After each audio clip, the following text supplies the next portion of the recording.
Startups, even in the wake of the crash of 2000, have become imbued with a real mystique. You read a lot about how great it is to do a startup, how much fun it is, what with the getting to invent the future, all the free meals, foosball tables, and all the rest. Now, it is true that there are a lot of great things about doing a startup. They include, in my experience, most fundamentally, the opportunity to be in control of your own destiny. You get to succeed or fail on your own, and you don't have some bozo telling you what to do. For a certain kind of personality, this alone is reason enough to do a startup. The opportunity to create something new, the proverbial blank sheet of paper. You have the ability, actually the obligation, to imagine a product that does not yet exist and bring it into existence without any of the constraints normally faced by larger companies. The opportunity to have an impact on the world, to give people a new way to communicate, a new way to share information, a new way to work together, or anything else you can think of that would make the world a better place. Think it should be easier for low-income people to borrow money? Start Prosper. Think television should be opened up to an infinite number of channels? Start Juiced. Think that computers should be based on Unix and open standards and not proprietary technology? Start Sun. The ability to create your ideal culture and work with a dream team of people you get to assemble yourself. Want your culture to be based on people who have fun every day and enjoy working together, or are hyper-competitive both in work and play, or are super focused on creating innovative new rocket science technologies, or are global in perspective from day one. You get to choose and to build your culture and team to suit. And finally, money. Startups done right can, of course, be highly lucrative. This is not just an issue of personal greed.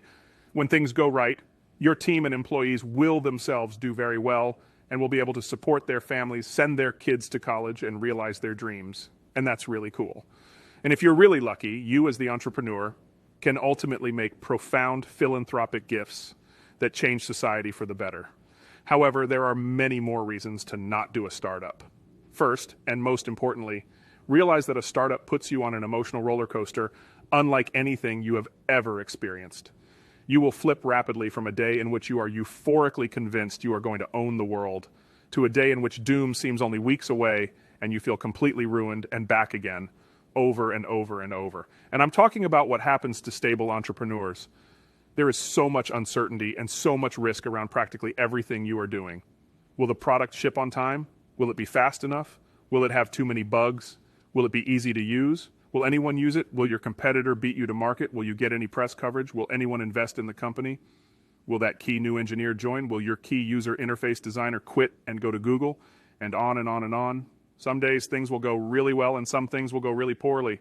And the level of stress that you're under generally will magnify those transient data points into incredible highs and unbelievable lows at whiplash speed and huge magnitude. Sound like fun? Second, in a startup, absolutely nothing happens unless you make it happen. This one throws both founders and employees new to startups. In an established company, no matter how poorly run or demoralized, things happen. They just happen. People come into work. Code gets written. User interfaces get designed, servers get provisioned, markets get analyzed, pricing gets studied and determined, sales calls get made, the wastebaskets get emptied, and so on. A startup has none of the established systems, rhythms, infrastructure that any established company has. In a startup, it is very easy for the code to not get written, for the user interfaces to not get designed, for people to not come into work, and for the wastebaskets to not get emptied.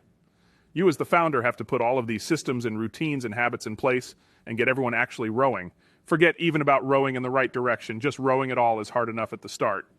And until you do, absolutely nothing happens. Unless, of course, you do it yourself. Have fun emptying those wastebaskets. Third, you get told no, a lot. Unless you've spent time in sales, you are probably not familiar with being told no a lot. It's not so much fun. Go watch Death of a Salesman and then Glengarry Glen Ross. That's roughly what it's like. You're going to get told no by potential employees, potential investors, potential customers, potential partners, reporters, analysts, over and over and over.